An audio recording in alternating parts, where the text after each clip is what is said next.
Segundo Coríntios, capítulo 2, versículo 10 ao 11, diz assim: E a quem perdoardes alguma coisa, também eu, porque o que eu também perdoei, se é que tenho perdoado, por amor de vós o fiz, na presença de Cristo, para que não sejamos vencidos por Satanás, porque não ignoramos os seus ardis.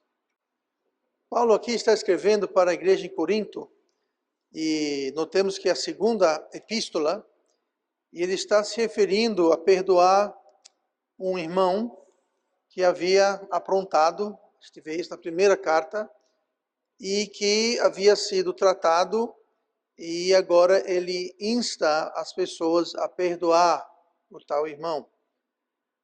Mas ele faz isso para evitar um problema maior. Estive isso no último versículo 11, porque não ignoramos os seus ardis, falando de Satanás, falando do diabo. E ele fala para que não sejamos vencidos por Satanás. Então hoje eu quero falar sobre o tema os ardis do diabo. Os ardis do diabo. A palavra ardil, que é singular de ardis, no dicionário é definida da seguinte forma: ação que se vale de astúcia, de manha, sagacidade, ardileza. Ação que visa iludir, lograr, armação, cilada. O diabo está sempre montando ciladas, armadilhas. Esses são os seus ardis. E o apóstolo fala aqui no versículo 11 que nós não devemos, que nós não somos, como ele diz, porque não ignoramos os seus ardis. Então, quero hoje ver alguns desses ardis para que nós não ignoramos, para que não caiamos vítimas, não sejamos vencidos. Eu quero ver então algumas frentes de ataque que o diabo usa, que ele emprega nessa tentativa de armar ciladas contra nós. Primeiro de tudo, precisamos saber algumas coisas sobre o diabo. O diabo, Satanás, ele é um ser pessoal. Ele não é uma força, uma influência maligna, uma energia negativa. Não, ele é uma pessoa. Ele tem uma personalidade. Ele não tem um corpo físico ainda, vai tê-lo. A gente não vai estar aqui, mas durante a tribulação ele vai ter um corpo físico. Mas a verdade é que ele é uma pessoa, assim como Cristo é uma pessoa, assim como o Espírito Santo é uma pessoa, assim como Deus Pai é uma pessoa. O diabo, Satanás, é uma pessoa, ele é pessoal. Lá em Jó 1, versículo 6, diz assim: E num dia que os filhos de Deus vieram apresentar-se perante o Senhor, veio também Satanás entre eles. Satanás é um filho de Deus. No Velho Testamento, sempre que você vê essa expressão filho de Deus, está se referindo a seres angelicais. Anjos, querubins, serafins, enfim. No Novo Testamento, filhos de Deus se refere a pessoas salvas, nascidas de novo, que se tornaram filhos de Deus porque receberam a salvação. Mas no Velho Testamento, sempre que você vê filhos de Deus, é anjo ou algum ser angelical. Então, os filhos do homem, os filhos de Deus, vão, até hoje, nada indica que isso mudou, eles vão periodicamente se apresentar perante Deus e prestar contas. E Satanás, ex-Lúcifer, também vai e presta satisfação a Deus. E se você ler o livro de Jó, você vai ver isso logo no início, capítulo 1, onde isso acontece, e tem toda aquela interlocução em que Jó acaba entrando na história e assim por diante. Mas, primeira coisa sobre Satanás, ele é pessoal. Segunda coisa, ele busca seguidores. Ele busca seguidores, ele busca a quem enganar. E todo seguidor de Satanás é um enganado. Ninguém segue Satanás sem antes ter sido enganado. Porque se eles soubessem realmente do que se trata Satanás, da pessoa de Satanás, eles não estariam seguindo Satanás. Então existem muitos adeptos e seguidores de Satanás, mas eles são enganados. Existem muitos enganados que não são seguidores ou adeptos de Satanás, mas são enganados do mesmo jeito, seguem-o de forma indireta. 1 Timóteo 5,45, falando sobre esse tema, porque já algumas pessoas, porque já algumas se desviaram indo após Satanás. Então aqui, Paulo está falando a Timóteo na sua carta, que algumas pessoas haviam se desviado de Deus e ido após Satanás. Quem que se desvia de Deus e segue Satanás? Alguém que foi enganado. Alguém que foi enganado, simplesmente. O que mais podemos saber sobre Satanás? Ele nem sempre aparenta ser quem é. Outras palavras, engano. Uma palavra que combina muito com ele. Satanás nem sempre aparenta ser o que ele é. Nós lemos em 2 Coríntios 11:14, e não é maravilha, porque o próprio Satanás se transfigura em anjo de luz. Quem é enganado por Satanás, quem vê a sua transfiguração, vê ele como anjo de luz. O seu nome era Lúcifer. Lúcifer significa o portador de luz, aquele que traz luz. Note que ele se transfigura, ele não se transforma. Ele não é anjo de luz. Ele não se transforma em anjo de luz. Ele se transfigura. Ele coloca a fantasia, digamos. Ele toma a aparência de anjo de luz, mas ele não é anjo de luz. Mas quem não sabe disso, pode ser facilmente enganado. Eu vou dar um exemplo.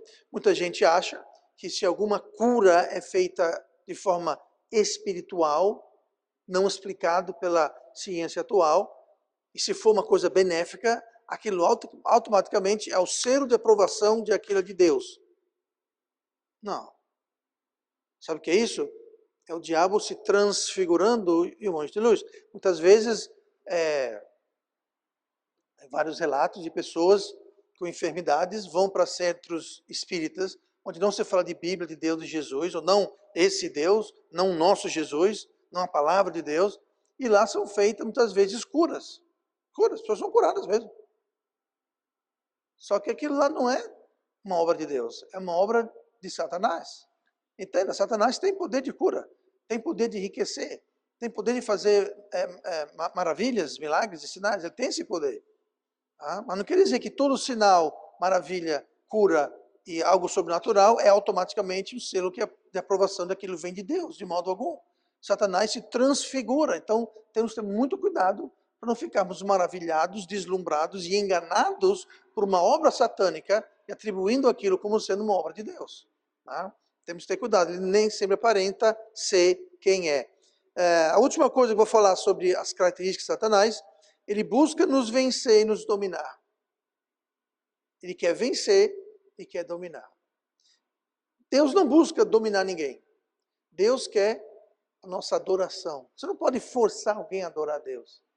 Ele quer o nosso louvor, Ele quer a nossa obediência, Ele quer o nosso amor, voluntariamente. Satanás quer forçar, pressionar, coagir, amedrontar você a fazer a vontade dele. Deus não trabalha assim. Deus não trabalha assim. Deus nos dá essa escolha. 2 Coríntios 2:10, que nós lemos agora há pouco, para que não sejamos vencidos por Satanás, porque não ignoramos os seus ardis. Então, ele tem planos, ele tem ardis, ele tem estratégias para tentar nos dominar, nos vencer e nos destruir. Então, vamos ver aqui como o diabo atua. Existe alguma interpolação sobre esses planos, mas de modo geral, vamos falar sobre 3 categorias, sobre como o diabo atua com os perdidos, quem não é salvo, como ele atua junto a igrejas e como ele opera também ante os crentes. E tratando de igrejas e crentes, tem uma certa, como disse, interlocução, porque a igreja são crentes, crentes são a igreja, mas a igreja de modo corporativo. Mas enfim, vamos ver aqui primeiramente como Satanás trabalha junto aos perdidos. Efésios capítulo 2, versículo 12. Efésios 2, versículo 12 diz assim: que naquele tempo estáveis sem Cristo, ou seja, perdidos. Então aqui Paulo está falando sobre as pessoas em Éfeso antes de serem salvas. Está falando para a igreja, mas se referindo ao tempo onde aquelas pessoas não eram ainda crentes. Que naquele tempo estáveis sem Cristo, separados da comunidade de Israel e estranhos às alianças da promessa, não tendo esperança e sem Deus no mundo. Bom, aqui está então o retrato de alguém perdido, sem Cristo, estranhos da aliança, sem esperança e sem Deus. Satanás trabalha primeiramente com os perdidos, os controlando.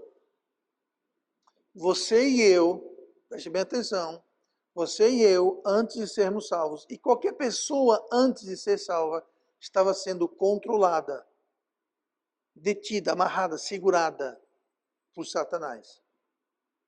O que nos liberta de Satanás, desse controle, é Cristo, é a salvação. Mas em Efésios 2:2, voltando para o começo do capítulo, em que noutro tempo andaste segundo o curso deste mundo, segundo o príncipe das potestades do ar. Quem é o príncipe das potestades do ar? O diabo. E aqui está dizendo que quando não éramos salvos, nós andávamos segundo o curso, ou seja, o caminho, a maneira deste mundo, segundo o príncipe das potestades do ar, do espírito que agora opera nos filhos da desobediência, entre os quais todos nós também antes andávamos nos desejos da nossa carne, fazendo a vontade da carne e dos pensamentos, e éramos por natureza filhos da ira, como os outros também. Então veja a descrição de um perdido. É alguém que só quer fazer a vontade da carne, a vontade própria, e as pessoas são desobedientes e são filhos da ira, porque estão debaixo da ira de Deus. Então, quem não é salvo está debaixo da ira de Deus. Por quê? Porque está sendo levado, controlado, andando no caminho não só deste mundo, mas segundo o curso, o caminho de Satanás. Segundo Timóteo 2:26, falando sobre as pessoas que assim agem e tornarem a despertar, desprendendo-se dos laços do diabo, em que a vontade deles estão presos.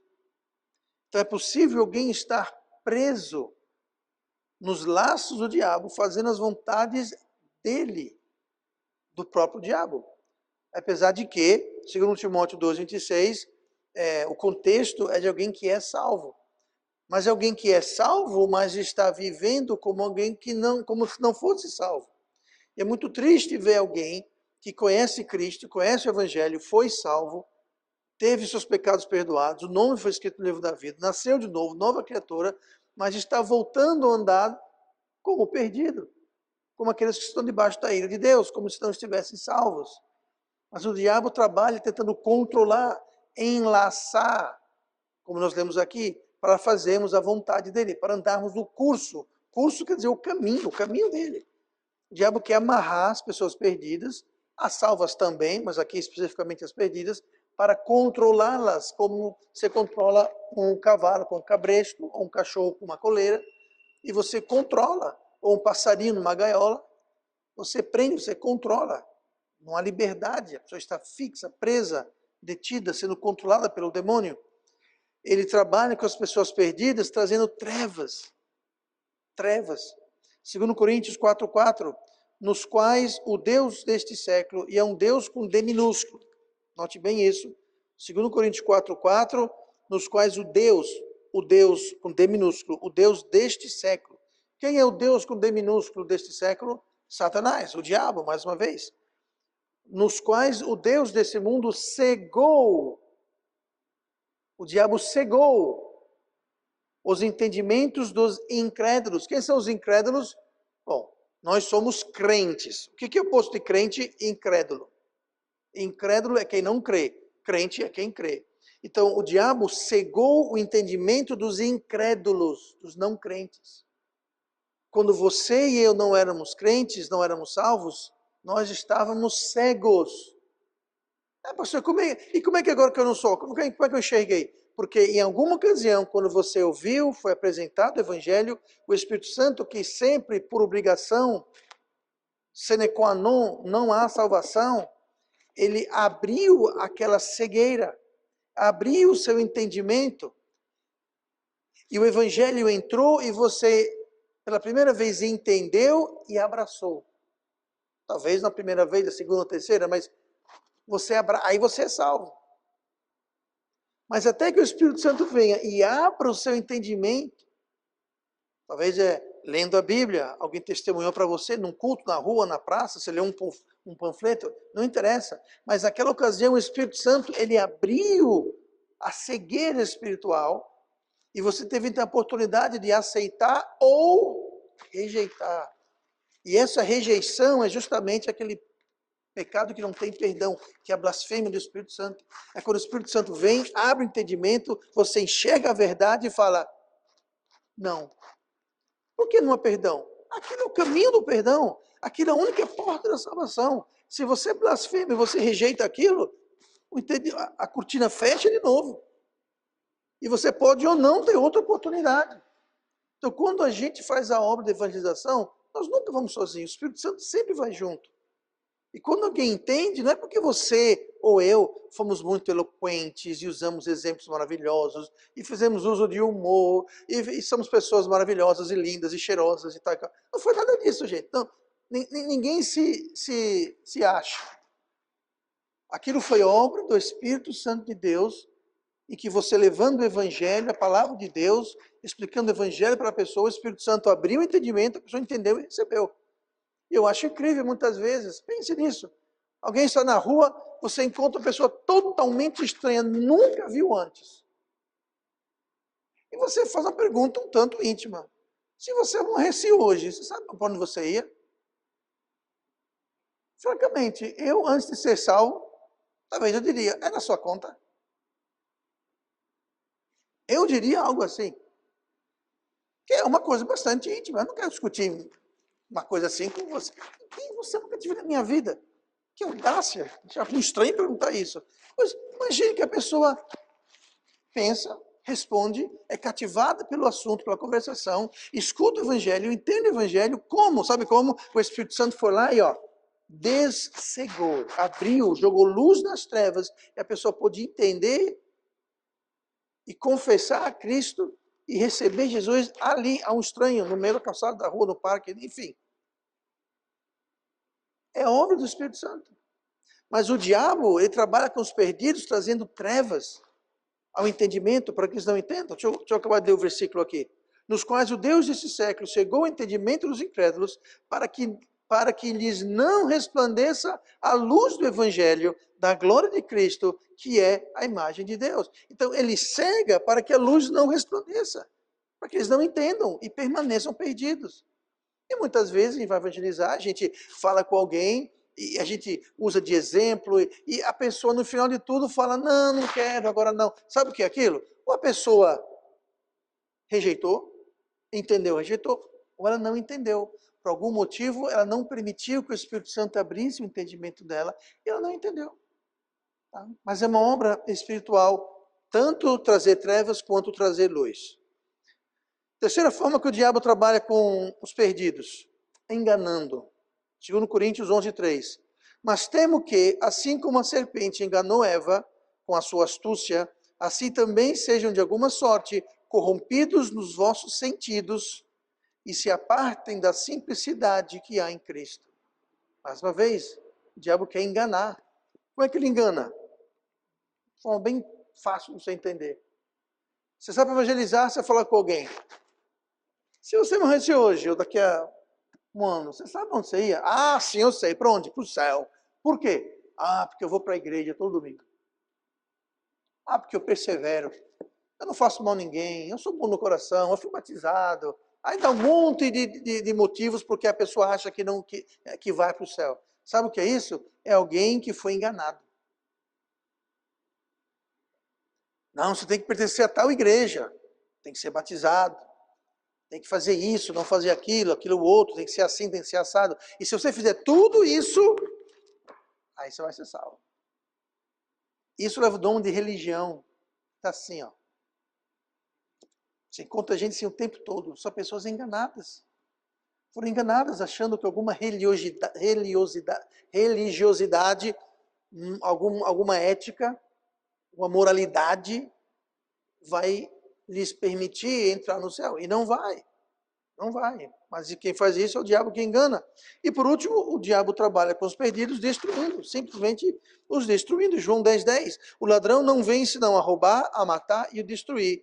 Eu vim, Jesus falando, eu vim para que tenham vida e a tenham com abundância. Que é o oposto do inimigo, ele vem trazer destruição e morte, ele vem roubar e destruir. Quer destruir a sua vida, o seu casamento, a sua saúde, suas finanças, sua carreira. Ele quer destruir, o negócio dele é destruir. Por isso que alguém que segue e é adepto de Satanás é enganado. Porque o diabo só veio para roubar, matar e destruir. Como é que vai seguir alguém? Como é que você vai ser adepto de alguém? Vai confiar em alguém? Trabalhar para alguém que só quer saber de matar, destruir, roubar, acabar com a sua vida? É alguém que obviamente foi enganado. E muita gente acha que Deus, não vou seguir Deus porque vai cortar meu barato, vai estragar a minha vida. Ninguém nunca se arrepende de seguir a Deus. Seguir de verdade. Tem gente que fica meio, estou seguindo a Cristo, mas não está seguindo Cristo. Aí se arrepende de não ter seguido Cristo direito. Mas não de seguir Cristo corretamente, ninguém se arrepende não. Porque Jesus veio, como ele disse, para trazer vida com abundância. Vida de verdade. E o diabo não, ele veio para destruir. Muito bem, rapidamente seguindo aqui então, como é que ele trabalha com as igrejas? Primeira coisa, quando eu falo igreja, entenda, nós somos a igreja individualmente, mas corporativamente nós formamos a igreja. Deixa eu só esclarecer aqui, tá? Nenhum de nós, eu, você, ninguém, nenhum de nós, sozinho, é igreja. Eu sou a igreja. Não, você não é igreja. Eu, pastor, não sou igreja, você não é. Ninguém aqui é igreja. Nós nos tornamos igreja quando nos congregamos, tá? Então essa história de, eu não preciso ir para a igreja, porque eu sou a igreja, eu estou na minha casa, então a igreja está lá em casa. Não seja tolo. O crente sozinho não é nada, ele é um crente sozinho. Não é igreja, igreja quando se une. Então, como que o diabo atua com as igrejas corporativamente? Na seguinte, uma forma é a seguinte, divisão. Ele sempre vai querer trazer divisão. 1 Coríntios 1:10. Rogo-vos, porém, irmãos, pelo nome do nosso Senhor Jesus Cristo, que digais todos uma mesma coisa, e que não haja entre vós dissensões, antes sejais unidos em um mesmo pensamento, em um mesmo parecer. Porque a respeito de vós, irmãos meus, me foi comunicado pelos da família de Cloé, que há contendas entre vós. Isso aqui é 1 Coríntios, a igreja em Corinto era uma igreja muito carnal, muito problemática, e um dos problemas que ela tinha era isso, divisões, dissensões. Quem semeava dissensão e divisão na igreja? O diabo. Sempre. O pastor olhou para mim de lado. Pastor passou por mim, nem falou. O irmãozinho não me cumprimentou direito. Eu não queria a parede dessa cor, queria ela verde.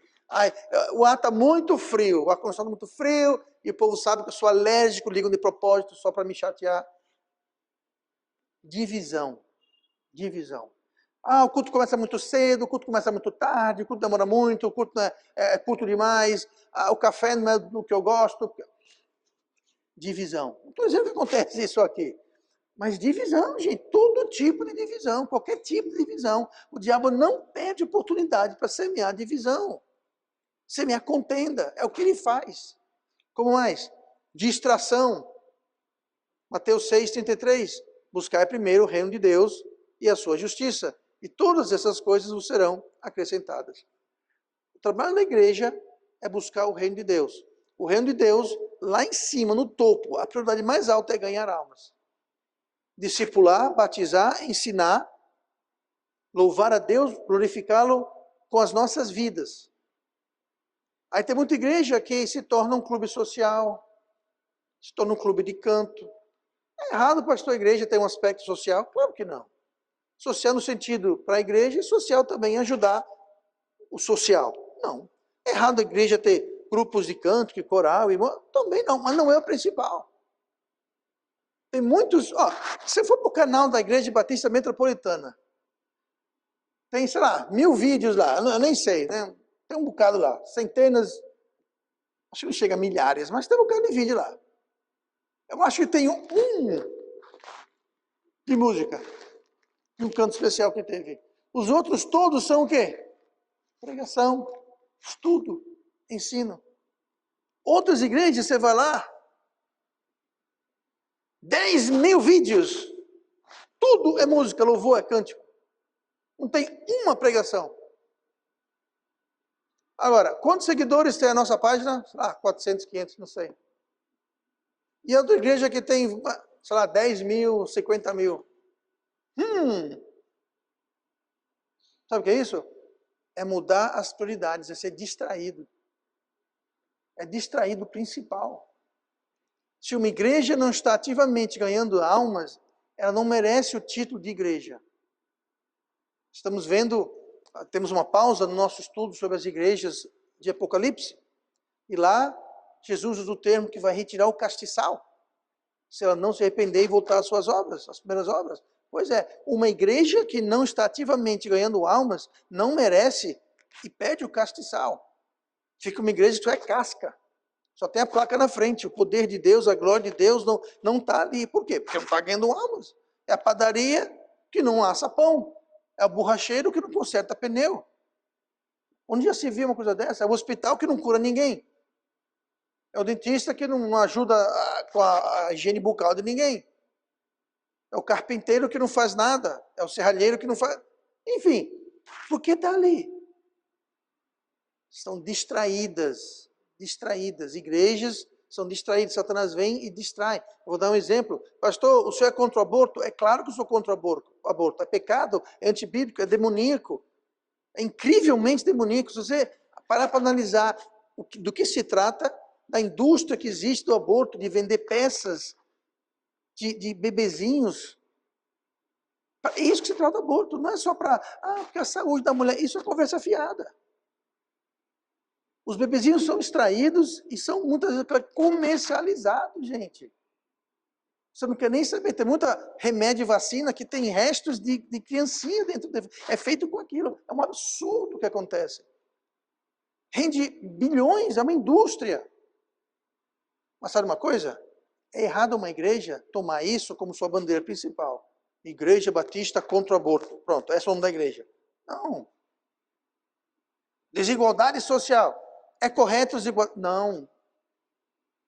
Desigualdade, injustiça? Não, não vão. Mas a igreja não vai pegar uma bandeira de uma causa social, porque isso não é o papel da igreja, gente. Podemos, devemos fazer a nossa parte, mas o principal é não ser distraído do principal, que é o quê? Ganhar almas, batizar, ensinar, discipular, e com isso glorificar a Deus.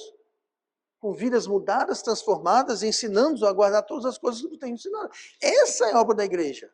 Por mais nobre que sejam as outras coisas, o principal é o principal. E o diabo vem muitas vezes enganando com causas até boas e justas. Para quê? Para distrair.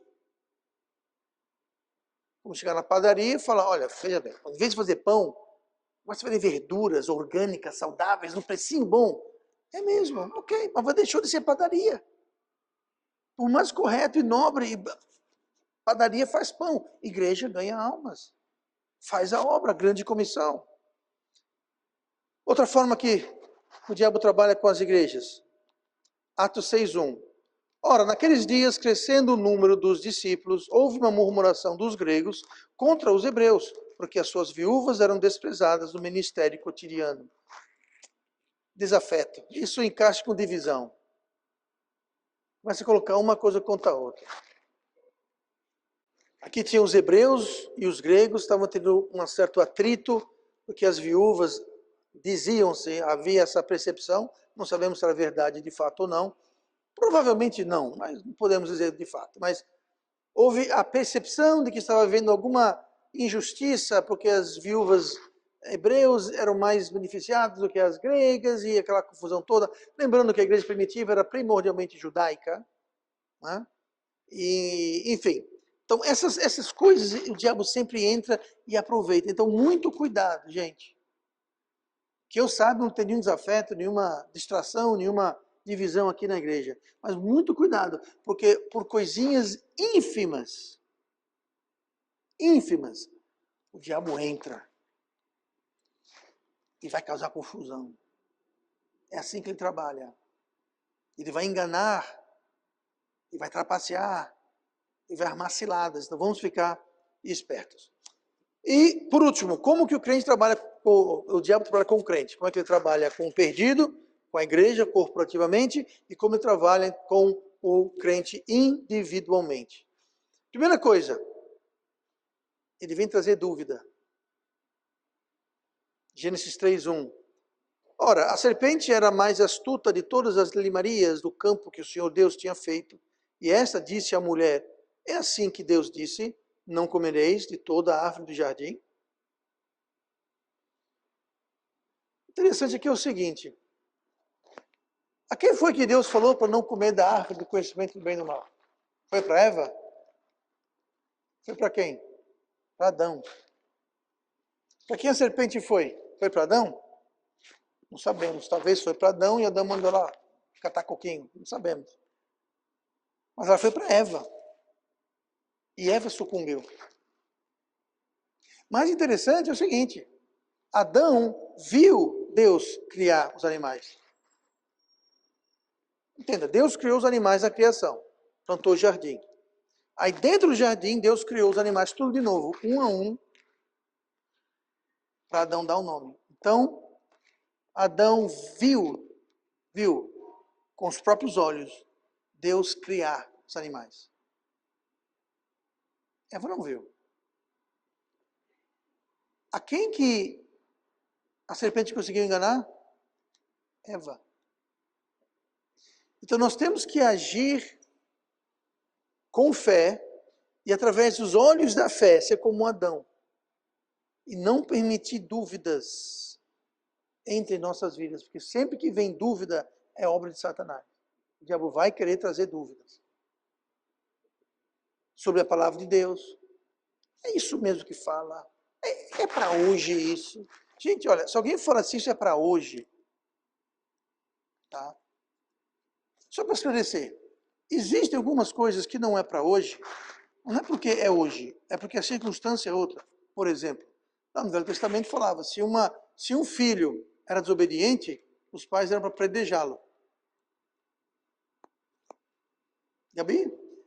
Okay, Gabi, Herbert, Nicolas, Gabriel, Juana, Júnior, a Vitória fica fora dessa, vão todos ser apedrejados. Por quê? Já desobedeceram alguma vez seus pais? Adultério era tratado como? Apedrejamento.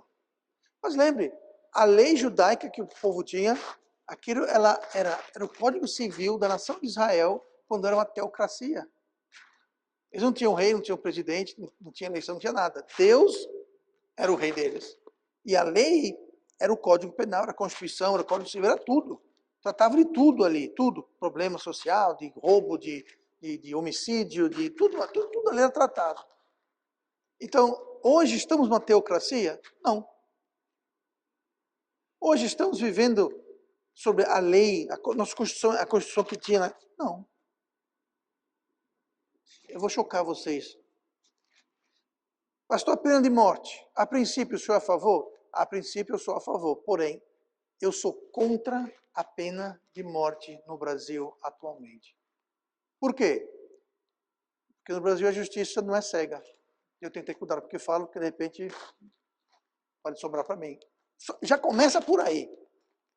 Então você tem pena de morte num país onde existe uma justiça robusta e confiável, é uma coisa. Agora você tem uma pena de morte, onde você tem num país uma justiça ela não inspira muita confiança por vários motivos. Eu sou contra. Não a princípio, no Brasil. Agora, na Inglaterra, lá não tem pena de morte. Eu acho que deveria ter. Nos Estados Unidos, a maioria dos estados tem. Eu concordo. Todos tinham que ter. Mas não sou contra a pena de morte em si. Então entenda, a lei era para aquela situação. Por isso que não é para...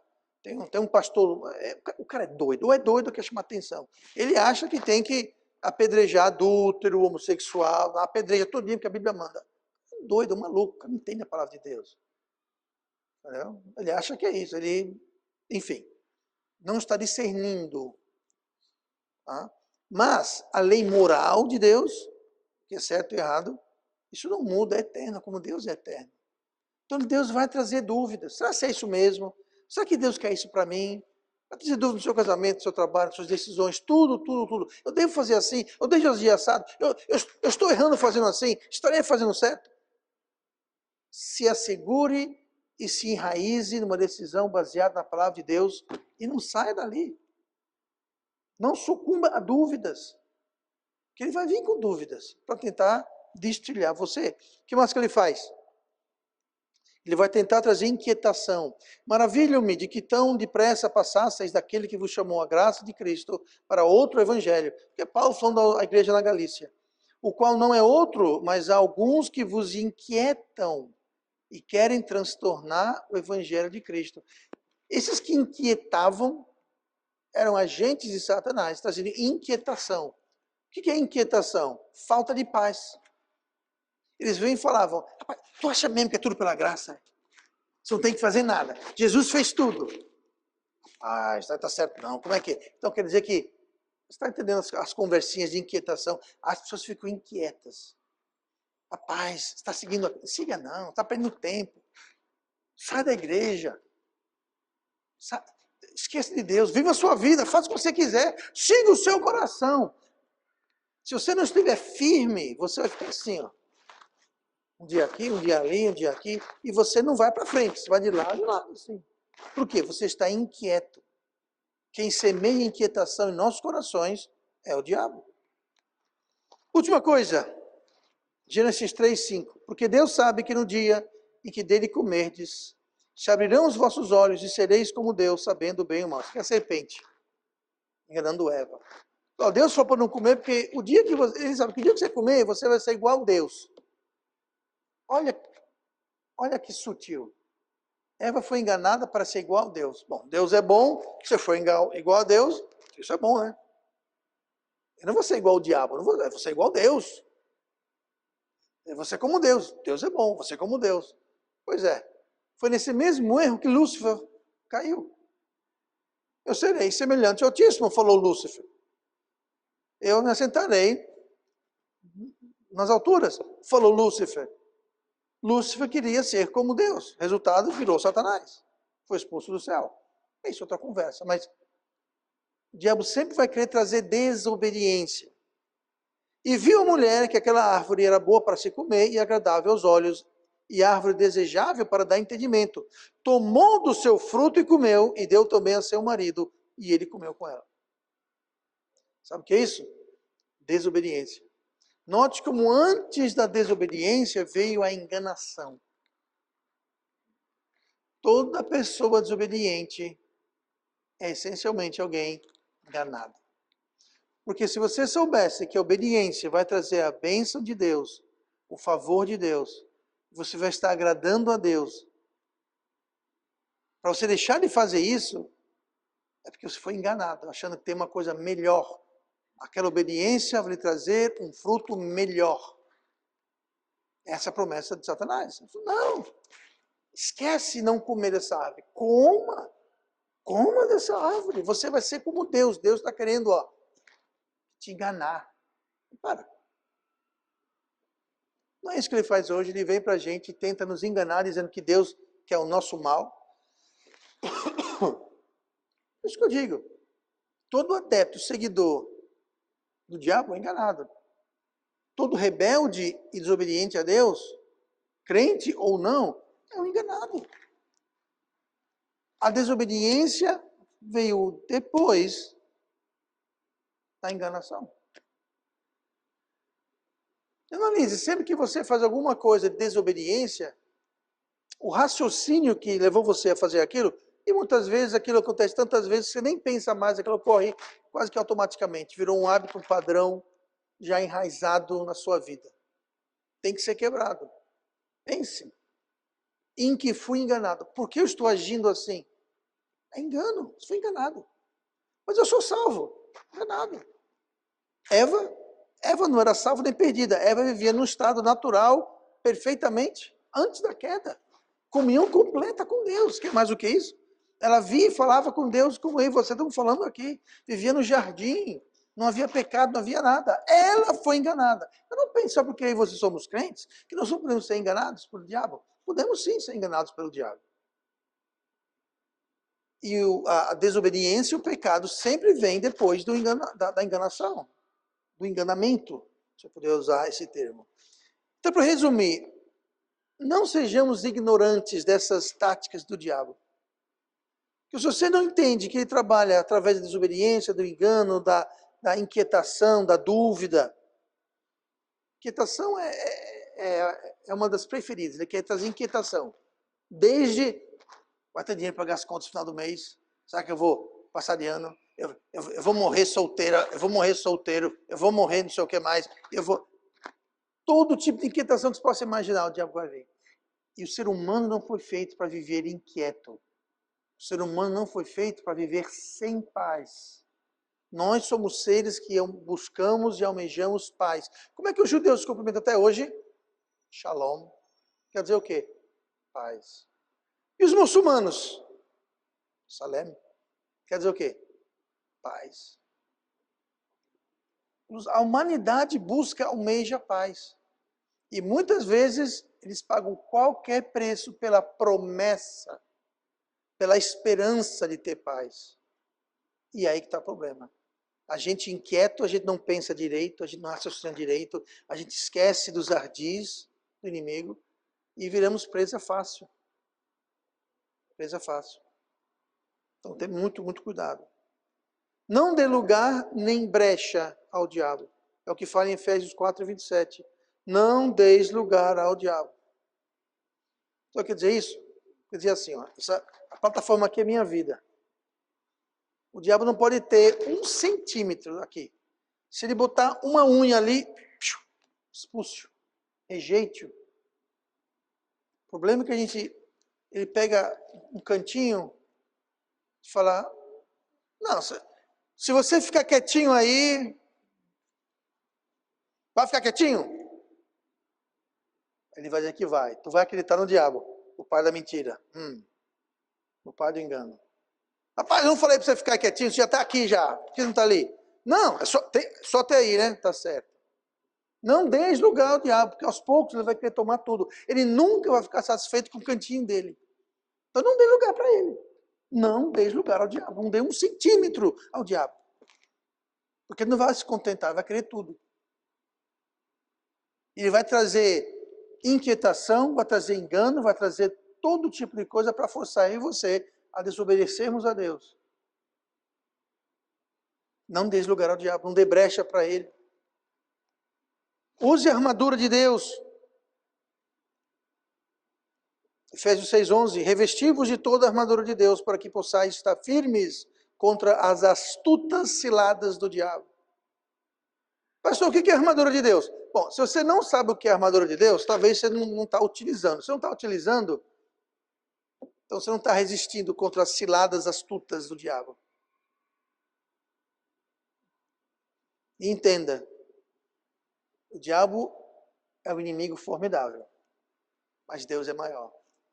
João 4:4, filhinhos, sois de Deus, e já os tendes vencido, porque maior é o que está em vós do que o que está no mundo. Então a gente está ligado, atinados, não ignorando as ciladas. A gente passa a vida achando que não estamos sendo atacados pelo diabo, já foi enganado.